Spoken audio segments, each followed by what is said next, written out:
بسم اللہ الرحمن الرحیم. حاضرین السلام علیکم. میں ہوں سید محسن رضا اور آپ دیکھ رہے ہیں میرا ڈیجیٹل چینل. میں امید کرتا ہوں آپ خیریت سے ہوں گے اور میری دعا ہے کہ اللہ تعالیٰ آپ کو اور آپ کے اہل خانہ کو اپنی حفظ و امان میں رکھے. بلوچستان کے اندر دوسرا واقعہ پیش آ گیا دہشت گردی کا. ایگزیکٹلی جس وقت اب میں ویڈیو بنا رہا ہوں یہ جمعۃ المبارک کے دن کا آغاز ہو چکا ہے. یہ سحری کا وقت ہے, 13 رمضان المبارک ہے. تو آج اب چونکہ وقت ہو گیا کافی وہ واقعہ پیش آئے تو اب اس کی اور بھی بہت ساری تفصیلات سامنے آ رہی ہیں. میں دونوں واقعات جو جعفر ایکسپریس پر جب حملہ کیا گیا وہ بھی اور اب بھی جو واقعی اس کی ڈیٹیلز بھی آپ کے سامنے رکھوں گا, لیکن جب میں سوشل میڈیا دیکھ رہا تھا تو اس پہ کچھ چیزیں بڑی تکلیف دہ تھیں, اور وہ مطلب ہے بالکل ایک کامن مین کے لیے جس کی کوئی پولیٹیکل افیلیشن نہیں ہوتی ہے, جسے صرف اپنے ملک, اپنے لوگوں, اپنے وطن سے پیار ہوتا ہے, اس کے لیے یہ چیزیں بڑی تکلیف دہ ہو سکتی ہیں اور ہیں بھی صحیح.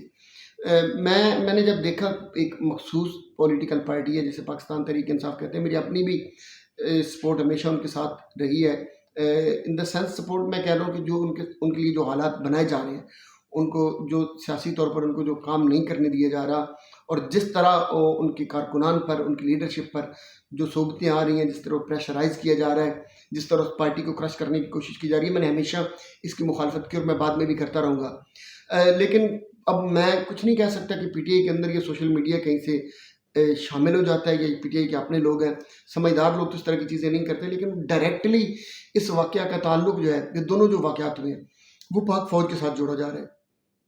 دیکھیں ایک بات ذہن میں رکھیے گا کہ آپ کو ادارے سے 100 اختلافات ہو سکتے ہیں, کئی معاملات ہو سکتے ہیں, لیکن ہر ایکٹیویٹی جو ہوتی ہے نا اس کا ذمہ دار کبھی بھی کوئی ادارہ اسپیسیفک آپ نہیں کہہ سکتے کہ ادارہ ذمہ دار. کہیں پہ مس مینج چیزیں ضرور ہو سکتی ہیں, کچھ غلطیاں ضرور ہو سکتی ہیں, لیکن یہ نہیں ہو سکتا کہ اسپیسیفک وہ ادارہ ہی رسپانسیبل ہے.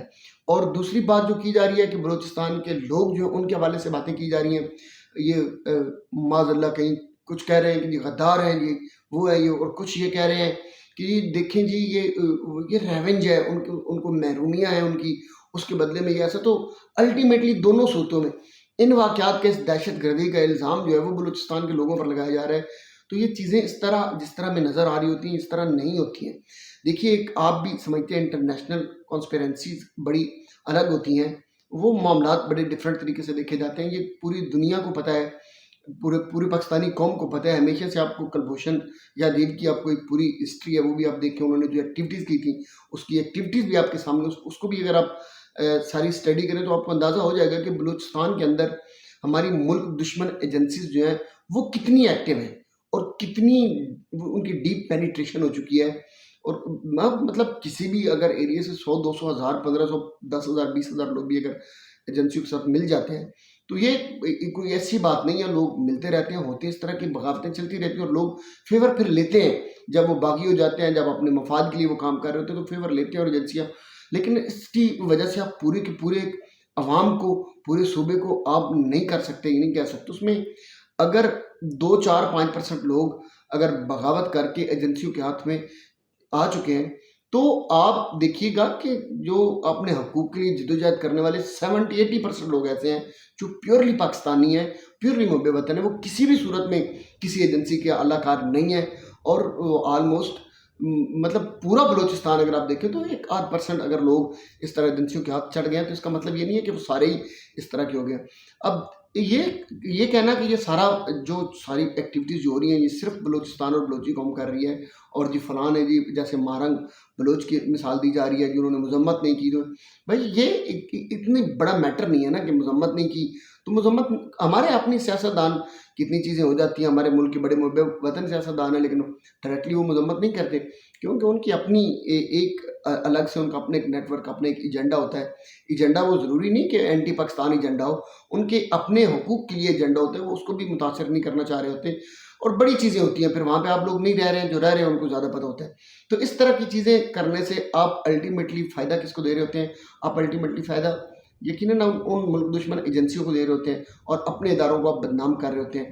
پھر بنگلہ دیش کے حالات کے ساتھ اس کا کمپیریزن کرنا اور یہ کہنا کہ دیکھیں جی بنگلہ دیش کے لوگوں پر جب ظلم ہوا تو ریئیکٹ کیا انہوں نے, اور اس کے بعد ریونج تھا ان کا اور وہ الگ ہو گیا. تو یہی طریقے وہ بلوچستان میں بھی اس طرح کی طریقے یقیناً چل رہی ہیں. آپ انڈیا کو اگر دیکھ لیں تو انڈیا میں کوئی 27 یا 30 کے قریب ان کے اندر آزادی کی تحریکیں چل رہی ہیں. تو یہ اس طرح کی چیزیں نہیں ہوتی. آزادی کی تحریکوں سے مراد یہ بھی نہیں ہوتا کہ وہ ہر حالت میں آزادی ہی چاہتے ہیں. ہاں جہاں تک بات بلوچستان کے حقوق کی ہے تو ایبسلیوٹلی بلوچستان کی عوام کو اس طرح کے رائٹس نہیں دیے جاتے. وہ ایک محروم صوبہ ہے, وہاں پہ غربت بہت زیادہ ہے, افلاس ہے. لوگ اپنی غربت کو دور کرنے کے لیے کہیں سے بھی پیسے پکڑ لیتے ہیں اور کسی بھی طرح کی ایکٹیویٹی میں انوالو ہو جاتے ہیں. اور یہ پیورلی مسئلہ جو ہے یہ ہماری گورنمنٹ کا ہوتا ہے. یہ بیڈ گورننس ہے بیسیکلی, چاہے وہ صوبائی گورننس ہو چاہے وہ آپ کی فیڈرل گورنمنٹ ہو. یہ پیورلی وہاں کے مسائل ہوتے ہیں اور ان چیزوں کو دیکھنا چاہیے, ان کے حالات کے لیے کرنا چاہیے, یقیناً ان کے حقوق کے لیے, ان کے وسائل کے لیے کام کرنا چاہیے. جس طرح پنجاب میں, جس طرح لاہور میں, جس طرح اسلام آباد میں, جس طرح بڑے شہروں میں فیصل آباد میں کام کیا جاتا ہے, وہاں بھی اسی طرح کی چیزیں ہونی چاہیے. لیکن وہاں کسی بھی ایکٹیویٹی کو آپ اس طرح اس کو آپ نتھی نہیں کر سکتے کہ یہ جی دہشت گردی جو ہے یہ اب غداری ہو گئی ہے, یا یہ دہشت گردی بلوچستان کی عوام جو ہے یہ سارا اس کا رہویں جی ہے. تو بڑی پیور اور پرامن سٹرگل کرنے والے بھی لوگ ہیں. مہرنگ بلوچ کی میں پھر مثال دوں گا, بڑی انہوں نے پیور اور بڑی انہوں نے آپ دیکھا کہ سافٹ قسم کی ان کی سٹرگل تھی, کوئی کسی قسم کا اس میں تشدد بربریت نہیں تھی. تو اس طرح اداروں کو بدنام نہیں کرنا چاہیے. بالکل ایگزیکٹلی جب آپ بات کرتے ہیں نا کہ جی آپ فوج جو ہے وہ جب عوام کے ساتھ زیادتی کرتی ہے تو پھر بیرون ملک جو ہوتے ہیں دشمن وہ ایکٹیو ہوتے ہیں اور وہ ان کو پھر اس طرح کر کے حالات خراب کر دیتے ہیں بارڈر پر. قوم جب فوج کے ساتھ نہیں کھڑی ہوتی تو پھر جنگیں نہیں جیتی جاتی. تو یہ ساری ایگزامپلس بھی ہم ہی دیتے ہیں نا. تو وہ انہوں نے کس طرح کرنا ہے, انہوں نے اب اس طرح اگر فوج اور عوام کے درمیان ایک خلیج آ چکی ہے کسی وجہ سے, تو اب آپ کی جو دشمن ممالک ہیں یا جو آپ کی پڑوسی ملک بالخصوص بھارت ہے, بالخصوص اسرائیل ہے, یا اس طرح کے جتنے بھی ممالک ہیں, افغانستان بھی آج کل ہمارے تو خلاف وہ پڑے, تو یہ چیزیں پھر ان کو وہ اسی طرح ہی پھر کام کرتے ہیں. وہ اپنی ایجنسیز کو ایکٹیو کرتے ہیں, وہ اپنے لوگوں کو ایکٹیو کرتے ہیں, اپنے پے رول پہ وہاں پر پلنے والے جو اس ملک کے اندر لوگ ہوتے ہیں وہ ان کو ایکٹیو کرتے ہیں اور ان سے وہ کام لینا شروع کر دیتے ہیں. اور انہیں پتہ ہوتا ہے کہ فوج کی بیک پہ اب عوام نہیں کھڑی ہوئی. تو ایک تو یقیناً ہمارے اداروں کو بھی یہ سوچنا چاہیے کہ اگر عوام اور ان کے درمیان کسی ایک سیاسی نقطہ نظر کی وجہ سے اگر خلیج آ رہی ہے تو اس کو ختم کرنا چاہیے, کم کرنا چاہیے, اور یہ اس کو کسی طریقے سے مینیج بھی کرنا چاہیے. دوسرا, عوام کو بھی سوچنا چاہیے کہ اگر کوئی اس طرح کا ماحول بن جائے جو آپ سوچتے ہیں کہ قوم فوج کے پیچھے کھڑی نہیں ہوتی, تو پھر آپ کو اپنی سیاسی ایکٹیویٹیز جتنی بھی ہیں وہ آپ کو ایک سائڈ پہ, افیلیشن بھی ایک سائڈ پہ رکھ دینی چاہیے. پھر آپ کے لیے ادارہ اسی کی پریورٹی ہونی چاہیے, کیونکہ ملک ہے تو آپ کی سیاست بھی ہے, ملک ہے تو آپ کے لیڈر بھی ہیں, ملک ہے تو آپ بھی ہیں. اگر یہ نہیں ہے تو پھر کچھ بھی نہیں ہے. دوسرا ایک مطلب انتہائی وہ تکلیف دہ واقعہ ہے یہ بلوچستان کے, میں ان جو تنظیمات ہیں جو علیحدگی پسند تنظیموں نے کہہ لیں یا جو بھی انہیں کہہ لیں یا اپنے حقوق کے لیے لڑنے والی تنظیمیں ہیں, اب بلوچستان کے اندر جانے سے کسی دوسرے صوبے کے جو لوگ ہیں وہ خوف زدہ ہونے لگ گئے ہیں, وہ ڈرنے لگ گئے ہیں. یہ چند میں کہہ رہا ہوں کہ کوئی 1% لوگ ہوں گے, مٹھی بھر لوگ ہیں جو اس طرح کی چیزیں کر رہے ہوتے ہیں. اب سنا ہے کہ وہ آئی ڈی کارڈ دیکھ کر, مطلب یہ انفارمیشنز ہے جو میڈیا کے تھرو اور جو لوگوں کے تھرو اور جو دوست احباب جو واٹس ایپ گروپس میں شیئر ہو رہی ہیں کہ وہ آئی ڈی کارڈ چیک کرتے ہیں, آئی ڈی کارڈ سے اگر وہ کسی اور صوبے کا تو پکڑ کے مار دیتے ہیں. پھر دوسرا ایک وہ اس کی ویڈیو آپ نے سامنے دیکھ لی کہ بڑی وائرل ہو رہی ہے. وہ بھائی ایک کہانی سنا رہے ہیں کہ ایک شخص تھا جس نے کہا جی میری چھوٹی بیٹیاں ہیں, میرے بچے ہیں. تو انہوں نے کہا اچھا ٹھیک ہے, اور اس کے بعد انہوں نے اس کو قتل کر دیا, وہیں پہ شہید ہو گیا. اب کیا آپ تصور کر سکتے ہیں کہ رمضان المبارک کے مہینے میں کوئی مسلمان شخص یہ اس طرح کی حرکت کر سکتا ہے یا ہمت کر سکتا ہے؟ آپ مطلب یہاں سے آپ دو ہی چیزیں ہو سکتی ہیں نا, یا تو درجہ اول کا کوئی جاہل شخص ہے جس کو نہ خدا کا خوف ہے, نہ رسول کا ڈر ہے, نہ رمضان کا ڈر ہے, نہ احساس کچھ بھی نہیں ہے اس کے اندر. اور یہ کیا مطلب ایک اپنے حقوق کے لیے لڑنے والا شخص کیا وہ اتنا کم ظرف ہو سکتا ہے؟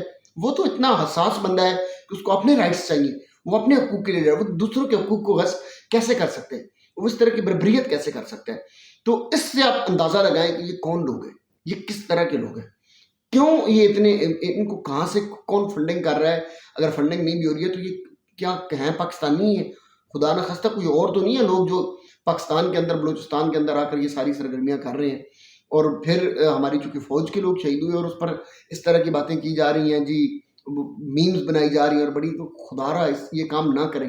مطلب آپ کو کسی جرنل کی ایک پالیسی سے اختلاف ہو سکتا ہے, آپ کو فوج کے ایک نوجوان سے اختلاف نہیں ہو سکتا. مجھے پتہ نہیں شدید اختلاف ہوگا اس بات سے, کیا ہمارے اداروں کو سیاست میں انٹرپٹ نہیں کرنا چاہیے, ہمارے اداروں کو اپنی پسند کی پارٹیوں کو لا کر ہمارے سروں پر نہیں بٹھا دینا چاہیے, ہمارے اداروں کو اپنی وہ جسے کہتے ہیں نا خواہش نفس کے تابع ہو کر کسی دوسرے کو رونق نہیں دینا چاہیے.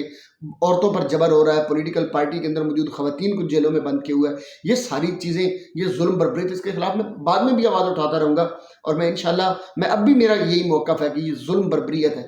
لیکن آپ ان چیزوں کو دیکھ کر ایک مشکل وقت میں آپ ایک صوبے کی عوام اور ایک پورے ادارے آپ اس کو سوشل میڈیا پر اس کی ٹرولنگ شروع کر دیں، یہ بالکل بھی ٹھیک نہیں ہے. دعا کیجیے گا کہ اللہ تعالیٰ اس ملک کی حفاظت فرمائے، اللہ تعالیٰ اس ملک کے اداروں کی حفاظت فرمائے، اور اللہ تعالیٰ اس ملک میں موجود ہمارے انتظامیہ، ہمارے ملک کو چلانے والی جو گورنمنٹ کے ہمارے ادارے، ہمارے لوگ ہیں، ہمارے پولیٹیکل لیڈرز جو ہیں، ان سب کو اللہ پاک ہوش کے ناخن لینے کی ہدایت اور توفیق عطا فرمائے، اور اس ملک کے حالات جلد سے جلد بہتر کرے. دعاؤں میں یاد رکھیے گا. اللہ تعالیٰ ہم سب کا حامی و ناصر ہو. السلام علیکم.